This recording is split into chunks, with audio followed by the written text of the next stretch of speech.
कहते हैं बड़े बुजुर्गों के और पितरों के आशीर्वाद से हमारी उन्नति होती है तथा जीवन की कई बड़ी बाधाओं से हमारा रक्षण भी होता है। हमारे ऊपर मंडराते हुए सबसे बड़े संकट का निवारण भी पितृदेव ही करते हैं। पर क्या फिर हम हमारे पितरों का आदर सम्मान करते हैं? उनकी कोई तस्वीर भी हम घर में नहीं रखते, क्योंकि कुछ ऐसी अफवाहें फैल चुकी है जो कहती है कि पुरखों की तस्वीरें घर में नहीं रखते। इसीलिए हम उन तस्वीरों को किसी बंद कमरे में या तो किसी बंद अटैच में रख देते हैं। पर अगर आप गौर करें और ऐसा कोई व्यापारी देखे जो पीढ़ी दर पीढ़ियों से कोई व्यापार कर रहा है और उसमें उसकी उन्नति हो रही है, तो आपको उसके दफ्तर में या उसकी दुकान में उनके पुरखों की तस्वीरें जरूर नजर आएंगी।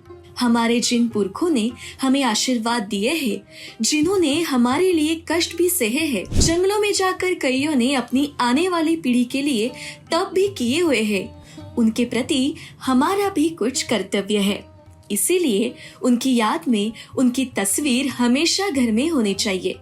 सबसे खास बात, जब भी हम घर में पितरों की तस्वीर लगाते हैं तो एक बात का खास ध्यान रखें कि वह हमेशा घर के नैऋत्य दिशा में हो, क्योंकि उस दिशा में वास्तु पुरुष के चरण स्थित होते हैं और पितरों की पुण्याई की सारी सकारात्मक ऊर्जा हमें उसी दिशा से प्राप्त होती है।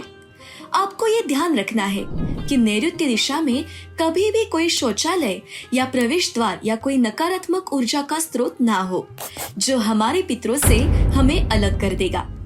ऐसी पुण्यात्मों का खून हमारी रगों में आज भी दौड़ रहा है। बस इसी अबाधित विरासत को यूं ही सकारात्मक और सुदृढ़ जीवन के रूप में आगे बढ़ाने के लिए आप पितरों का आशीर्वाद लेना ना भूलें और इस छोटे से बदलाव के बाद जिंदगी में हासिल होने वाली सफलता पर ध्यान अवश्य दें। धन्यवाद।